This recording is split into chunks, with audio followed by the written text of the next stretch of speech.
بسم اللہ الرحمن الرحیم الحمد للہ رب العالمین والصلاة والسلام علی رسولہ الکریم اما بعد رب اشرح لی صدری ویسر لی امری واحلل عقدۃ من لسانی یفقہوا قولی. السلام علیکم ورحمۃ اللہ وبرکاتہ. May peace, blessings and mercy of Almighty Allah be on all of you. آپ کو پتہ ہے کہ سورہ کہف کی اتنی امپورٹنس ہے کہ اللہ کے نبی صلی اللہ علیہ وسلم نے ہماری توجہ اس طرف دلوائی اور ہمیں تلقین کی کہ سورہ کہف کی جو پہلی 10 آیات ہیں اور ایک اور روایت میں آخری 10 روایات کا بھی ذکر آتا ہے کہ جو بھی ان کو میمورائز کرے گا وہ فتنہ دجال سے بچے گا، جو کہ دنیا میں سب سے بڑا آنے والا ایک فتنہ ہے. اور اس کے علاوہ سورہ کہف کی ویسے بھی بہت امپورٹنس ہے، اس کو ہر جمعے کے جمعے پڑھنے کی تلقین کی گئی ہے. اور سورہ کہف کو سمجھنا بہت ضروری ہے، اس کی تھیم کو سمجھنا بہت ضروری ہے، کیونکہ یہ ایک اینٹی ڈوٹ ہے. یہ اینٹی ڈوٹ ہے فتنے کے دور میں فتنوں سے بچنے کے لیے، اور اس میں پراپر گائیڈ لائنز ہیں اس کی سٹوریز میں، اس کی تمام آیات میں. چونکہ اس میں 4 سٹوریز جو ہیں وہ ڈسکس ہوئی ہیں، اور آپ کو پتہ ہے کہ پہلی سٹوری اصحاب کہف کی ہے، دوسری سٹوری جو ہے وہ 2 ایسے لوگوں کی ہے جن کے گارڈنز تھے، ان میں سے ایک متکبر ہو گیا، پرائیڈ میں مارا گیا، دوسرا جو ہے وہ ہمبل تھا. So basically the story of man of 2 gardens. اور تیسری جو ہے وہ it is the story of Musa علیہ السلام اینڈ خضر علیہ السلام، the great journey of Musa علیہ السلام ود خضر. اور جو 4 سٹوری ہے ذوالقرنین کی ہے، اس میں یاجوج ماجوج کا بھی تذکرہ ہے. تو بڑی انٹرسٹنگ یہ سٹوریز ہیں، اور ہر سٹوری میں ایک منفرد لیسن ہمیں ملتا ہے، اور ہر لیسن کا تعلق جو ہے وہ فتنے کے دور میں جو میں سمجھتا ہوں انٹلیکچوئل چیلنجز آئیں گے مسلمانوں کو، سائیکولوجیکل چیلنجز آئیں گے، ایون جو فزیکل چیلنجز آئیں گے، ان سب کو سامنے رکھتے ہوئے الحمدللہ ہمارے لیے گائیڈ لائنز موجود ہیں. تو اس سے پہلے ہم سورت کا آغاز کریں، میں اس کے کچھ ورچوز اور اس کے کچھ فضائل آپ کے سامنے رکھتا ہوں. کچھ احادیث ہیں. سب سے پہلے یہ الدارمی کی حدیث ہے اور صحیح حدیث ہے، صحیح الجامع میں بھی مینشنڈ ہے. ابو سعید الخدری رضی اللہ عنہ کہتے ہیں کہ whoever reads سورہ کہف on the night of Jum'ah, he will have a light that will stretch between him and the ancient Kaaba. اور ظاہر ہے کہ یہ مرفوع حدیث ہے. اسی طرح ایک اور حدیث ہے حاکم کی البہیقی کی، whoever reads سورہ کہف on the day of Jum'ah will have a light that will shine from him from one Friday to the next. یہ بھی بالکل صحیح حدیث ہے.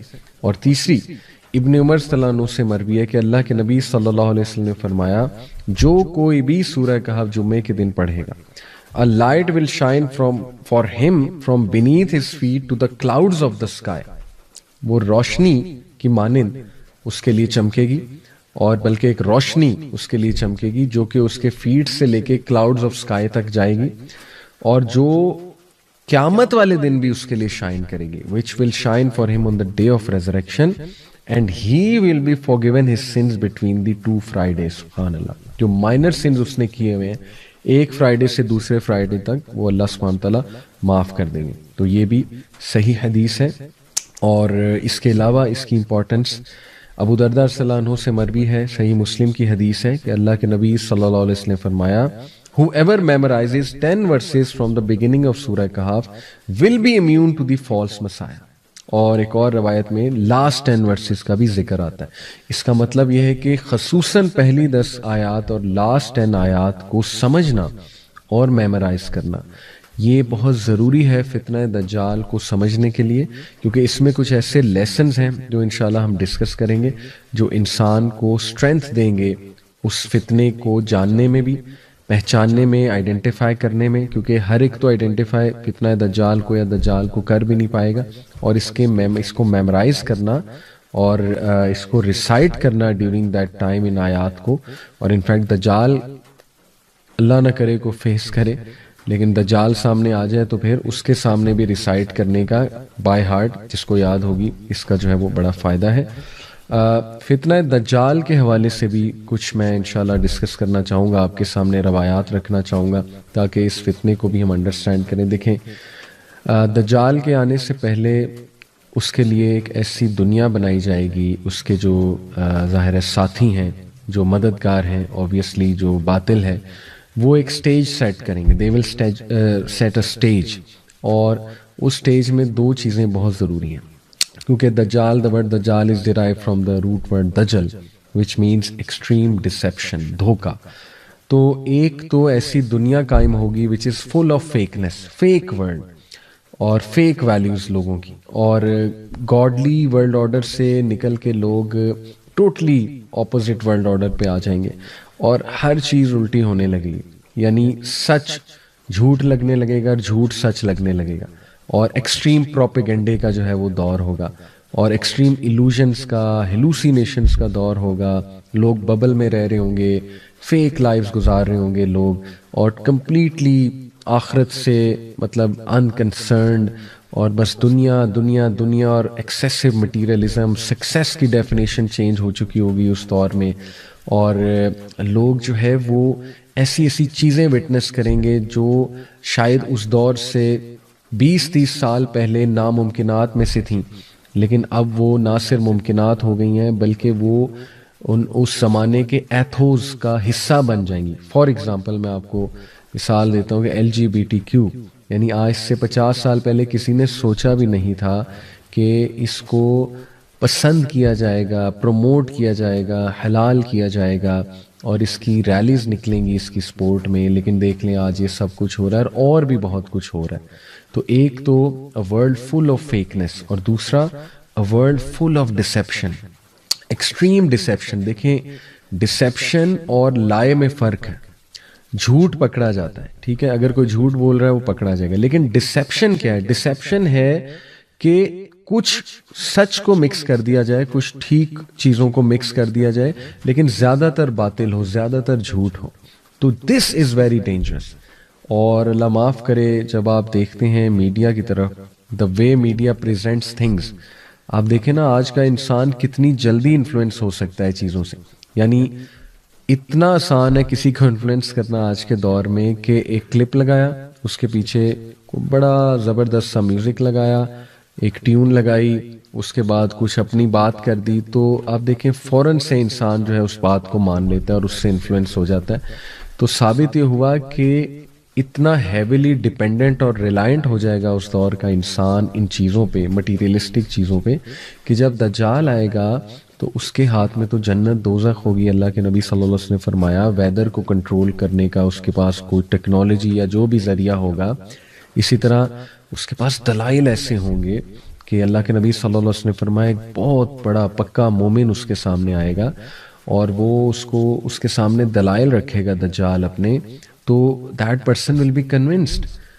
تو یہ اس لیول کا فتنہ ہے کہ اللہ کے نبی صلی اللہ علیہ وسلم نے فرمایا کہ فلی, بھاگ جانا, جب تم دجال کو دیکھو تو بھاگ جانا, اسے فیس نہ کرنا, اس کے فتنے کو بھی فیس نہ کرنا. اور اس سے پناہ مانگنے کے لیے اللہ کے نبی صلی اللہ علیہ وسلم نے یہ دعا سکھائی جو ہر نماز میں پڑھنی چاہیے. اللہم انی اعوذ بک من عذاب جہنم ومن عذاب القبر ومن فتنۃ المحیاء والممات ومن شر فتنۃ المسیح الدجال. یہ دعا آپ کو حسن المسلم ایپ ہے اس میں بھی مل جائے گی, اور ویسے بھی مل جائے گی, دعا فرام پروٹیکشن آف دجال, گوگل پہ آپ سرچ کریں گے. تو یہ ہے اس لیول کا فتنہ ہے کہ اللہ کے نبی نے ہر نماز میں سکھایا صحابہ کو کہ یہ دعا تم کرو ہر نماز میں درود ابراہیمی کے بعد. اور پھر دیکھیے دجال کے دور میں بیڈ اور اب normal will become normal and cool. وہ چیزیں جو اب نارمل تھی وہ نارمل ہو جائیں گی, لوگوں کی روٹینز ٹوٹلی الٹی ہو جائیں گی, لوگ اتنا بے بس ہو جائیں گے کہ لوگ کو سمجھ ہی نہیں آئے گی کہ یہ جو پورا ایک سوسائٹی یا سویلائزیشن یا اسٹرکچر بن چکا ہے اس میں نیچرل وے آف لائف کے مطابق کیسے زندگی گزاری جائے. اور آج لوگ پریشان ہیں, لوگ کچھ سمجھ نہیں آ رہی کہ اس روٹین کا حصہ رہتے ہوئے, اس ماڈرن ورلڈ اور ماڈرنٹی کا حصہ رہتے ہوئے کس طرح ہم اسلامک ویلیوز کو لے کر چلیں. ٹھیک ہے, یہ ہے سب سے بگر چیلنج, اور اسی کو تو فتنہ کہتے ہیں کہ جب انسان کو سمجھ ہی نہیں آ رہی کہ میں نے کرنا کیا ہے. تو یہ ہمیں ان چیلنجز کے لیے ہمیں جو ہے وہ تیار رہنا چاہیے, مینٹلی اور فزیکلی انشاءاللہ ہمیں تیار رہنا چاہیے. اور ذرا ہم نوٹ کریں تو جتنی احادیث اللہ کے نبی صلی اللہ علیہ وسلم نے ہمیں بتائیں دجال کے حوالے سے, تو اس سے واضح یہ ہوتا ہے اور سمجھ یہ آتی ہے کہ نمبر 1 دجال کی ایک بہت پاورفل آرمی ہوگی اور اس کے ساتھی ہوں گے. ایسٹ سے وہ نمودار ہوگا خراساں کے علاقے سے, آج کل کچھ لوگ خراساں کو پاکستان سے ریلیٹ کرتے ہیں. وہ کہتے ہیں کہ مدینہ میں کھڑے ہو کے نبی صلی اللہ علیہ وسلم نے 3 بار جو ہے انگلی ایسٹ کی طرف کی, تو وہ عریبین سی کی طرف لوگ کچھ استدلال کرتے ہیں کہ وہ عریبین سی ہے یا سندھ کا علاقہ ہے, کیونکہ نبی صلی اللہ علیہ وسلم کے دور کا جو خراساں تھا اس میں سندھ بھی شامل تھا پاکستان کا بارڈرز میں, لیکن اس میں افغانستان کا علاقہ بھی شامل تھا, ایران کا بھی کچھ علاقہ شامل تھا.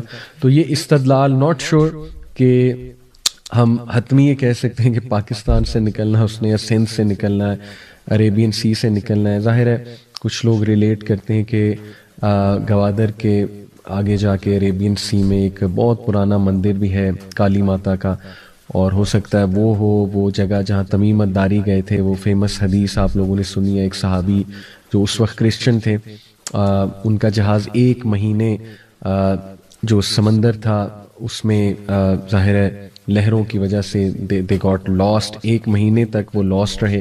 اس کے بعد ایک آئی لینڈ کے پاس جا کے ان کا جہاز لگا, اور پھر وہ بتاتے ہیں کہ ان کی ملاقات ہوئی دجال سے, جساسہ سے, جو کہ ایک جانور نما کریچر تھا. اور دجال کو جب انہوں نے دیکھا, ایکسپلین کیا کہ ایک بہت ہی ہیوی ویٹ لفٹنگ جیسے کرنے والا ایک انسان ہوتا ہے, براڈ شولڈرز, وہ زنجیروں سے جکڑا ہوا تھا. اور وہ کہتے ہیں کہ آج تک میں نے کسی کو اس طرح جکڑے ہوئے نہیں دیکھا, اتنا وہ اسٹرانگلی جکڑا ہوا تھا. کچھ سوالات اس نے کیے ان سے, اور پھر وہ آ کے سارا واقعہ تمیم الداری نے نبی اکرم صلی اللہ علیہ وسلم کو سنایا, اور اللہ کے نبی نے اکنالج کیا کہ ہاں تم نے اسی کو, تمہاری اسی سے ملاقات ہوئی ہے. تو یہ اپنے طرف واقعات بالکل ٹھیک ہیں. اس پہ بھی ایک ڈسکشن اسکالرز میں موجود ہے کہ وہ آئی لینڈ ایگزیکٹلی ہے کہاں. کچھ اسکالرز کہتے ہیں کہ وہ, یہ میں آپ کو بس ویوز بتا رہا ہوں, مختلف لوگوں کی آراء آپ کے سامنے رکھ رہا ہوں, لیکن ایٹ دی اینڈ یہ بات یاد رکھیں کہ اللہ تعالیٰ نوز بیسٹ کہ کیا معاملہ ہے. اور اس انفارمیشن سے زیادہ جو امپورٹنٹ انفارمیشن ہے وہ یہ ہے کہ اس سے بچنا کیسے ہے. اس میں اتنی کھوج نہیں لگانی چاہیے کہ وہ ایگزیکٹلی ہے کہاں, کیونکہ اس کا کوئی فائدہ نہیں ہے, بلکہ فائدہ اس بات کا ہے کہ ایکچولی اس کے فتنے سے بچنا کیسے. تو دیکھیں یہ کہ اسکالرس کے درمیان ڈسکشن موجود ہے.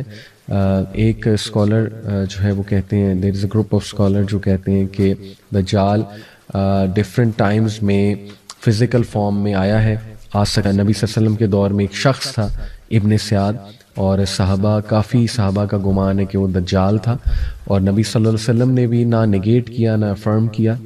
تو اس لیے وہ اسکالرس کہتے ہیں کہ ثابت یہ ہوا کہ دجال اس ٹائم پہ مے بی فزیکل فارم میں وہاں آیا ہو, اور ڈفرینٹ ایجز میں فزیکل فارم میں آتا ہو, لیکن جو باطنی طور پہ ہے وہ اس جگہ پر ہے, اور وہاں سے وہ فزیکلی ٹرانسفارم ہو سکتا ہے. واللہ عالم, یہ ایک ویو ہے, لیکن یہ کہ اگین میں کہوں گا کہ ہمیں زیادہ ان باتوں میں کھوج اتنی لگانے کی ضرورت نہیں ہے.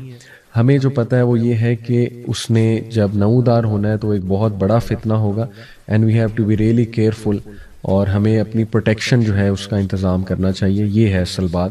تو بہرحال دجال جب آئے گا تو حدیث سے اور روایات سے یہ واضح تو ہوتا ہے کہ اس کے پاس ایک بہت پاورفل آرمی ہوگی, اور اینٹی اسلام پروپیگنڈا, بہت ہی سوفسٹیکیٹڈ اینٹی اسلامک پروپیگنڈا ہوگا اس کے پاس, اور وہ پروپیگنڈا میڈیا کا پروپیگنڈا ہے, انتہائی ایکسٹریملی سوفسٹیکیٹڈ. تو آج کے دور میں آپ دیکھیں کہ کتنے سوفسٹیکیٹڈ سسٹم ہے, algorithms, data analysis, data usage, اس کے بعد ہیکنگ, اس کے بعد جو ہے وہ ظاہر ہے آئی ٹی کی ایک دنیا, ٹینشن انجینئرز. پھر آپ دیکھیں کہ جیسے کمپنیز جو ہیں وہ کس سوفسٹیکیٹڈ انداز میں کمپیٹ کر رہی ہیں آپس میں, اور کس طرح سے لوگ انفلوئنس بھی ہوتے ہیں ان ساری چیزوں سے. پھر اے آئی کا دور آ رہا ہے, آرٹیفیشل انٹیلیجنس, جو کہ ایک نیکسٹ لیول میں سمجھتا ہوں فتنے کا دور آنے والا ہے. تو یہ صاف سمجھ آ رہی ہے کہ دجال کے آنے سے پہلے جو ایک سسٹم تیار ہوگا وہ سسٹم انتہائی سوفسٹیکیٹڈ پروپیگنڈا کا سسٹم ہوگا, کیونکہ پروپیگنڈا سے ڈسیپشن پھیلتی ہے بہت زیادہ. پھر ظاہر ہے کہ یہ جو سبحان اللہ ڈیزائرز کی دنیا کھڑی کر دی ہے ویسٹ نے, جس میں Hollywood, Bollywood, music industry, ٹھیک ہے, اتنی ڈسٹریکٹیو انڈسٹری ہے یہ کہ بڑا مشکل ہے ان چیزوں کو ریزسٹ کرنا. اور ایک انسان جو ہے وہ آہستہ آہستہ آہستہ آہستہ جو ہے وہ دین سے ہٹتا جاتا ہے, اپنے نیچرل ایک لائف سٹائل سے ہٹتا جاتا ہے, گاڈ کے ورلڈ آرڈر سے ہٹتا جاتا ہے, اور اسے پتہ بھی نہیں لگتا. اس طرح سے یہ چیزیں صراحت کرتی ہیں. اور پھر یہ بھی محسوس ہوتا ہے حدیث کی روشنی میں کہ اس کے پاس لیٹسٹ ٹیکنالوجیز بھی ہوں گی, بلکہ وہ اس کا ماسٹر ہوگا لیٹسٹ ٹیکنالوجی. یہ شیطان کا ایک بہت بڑا جو ہے وہ ظاہر ہے ایک ہتھیار ہے کہ انسان کو یہ فیل کرانا کہ اللہ تجھے ناپسند کرتا ہے, یا تیرے تو بہت گناہ ہے, یا تو اس لائق ہی نہیں کہ اللہ سے بات کر سکے. تو اللہ سے دوری, اللہ تعالیٰ سے انسیکیورٹی اور اللہ تعالیٰ کے بارے میں بدگمان ہونا, جیسے اشفاق احمد رحمہ اللہ کہا کرتے تھے نا کہ زندگی میں ہر حماقت کر لینا, لیکن کبھی یہ حماقت نہ کرنا کہ اللہ تعالیٰ مجھ سے پیار نہیں کرتا. یہ زندگی کی سب سے بڑی حماقت ہے. تو اللہ کہتے ہیں کہ لٹل ڈو یو ریمبر, تم لوگ یاد دہانی نہیں کرتے, تم لوگ یاد نہیں کرتے کہ میں ہوں کون.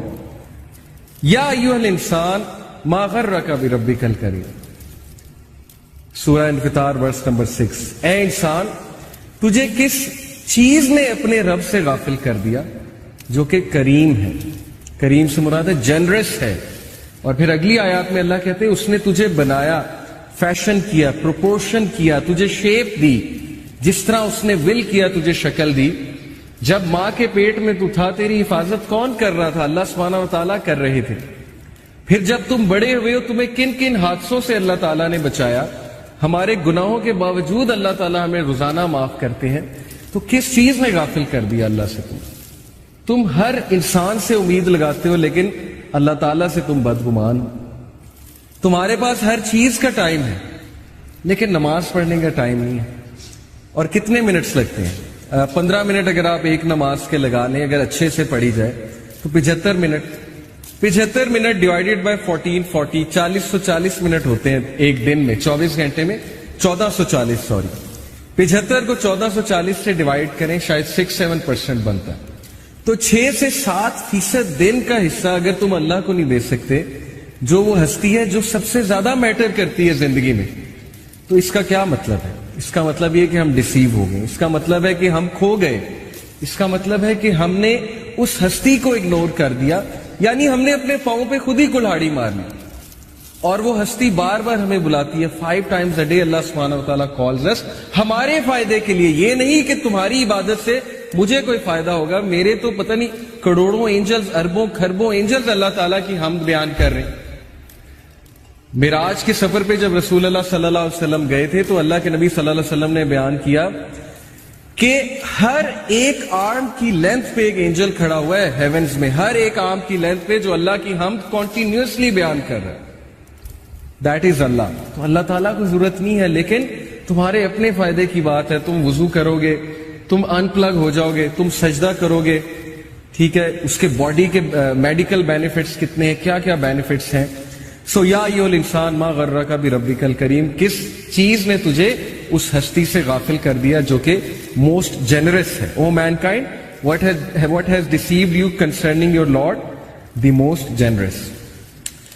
ابو ہریرہ رضی اللہ عنہ سے ایک حدیث بیان ہوتی ہے, ان اللہ تعالی یقول یا ابن آدم تفرغ لعبادتی املا صدرک غنیا واسد فقرک واسد فقرک. کیا ٹرانسلیشن ہے؟ ابو ہریرہ رضی اللہ عنہ سے رپورٹ ہوا کہ نبی صلی اللہ علیہ وسلم نے کہا کہ اللہ سبحانہ تعالیٰ کہتے ہیں, یہ حدیث قدسی ہے, جو حدیث میں اللہ تعالیٰ کی طرف سے بات ہے نا اسے حدیث قدسی کہتے ہیں. کہا کہ او سن آف ایڈم, اے آدم کے بچے, busy your self with my worship, اپنے آپ کو فارغ کر لے میری عبادت کے لیے. اس کا کیا ہوگا تجھے reward? I will fill your heart with riches and elevate your poverty. میں تیرے دل کو غنی کر دوں گا, میں تجھے کنٹینٹ کر دوں گا, میں تیری ٹینشنز کو دور کر دوں گا, تیرے برڈنز کو ہلکا کر دوں گا, اور میں تیری پاورٹی کو ایلیویٹ کر دوں گا, یعنی ختم کر دوں گا. نماز میں رزق ہے, اس سے یہ ثابت ہوتا ہے نماز رزق کو بڑھاتی ہے. تو دیٹ حدیث از سو ٹچنگ ٹو می. یہ میں نے جب سنی تھی, اٹ ٹچڈ می سو مچ کہ ہم کتنا فارغ کرتے ہیں اللہ کے لیے اپنے آپ. ہمارے پاس دنیا جہان کی چیزوں کا ٹائم ہے, لوگوں سے ملنے کا ٹائم ہے, ریلیٹیو سے ملنے کا ٹائم ہے. پرائیورٹی کی بات ہے نا.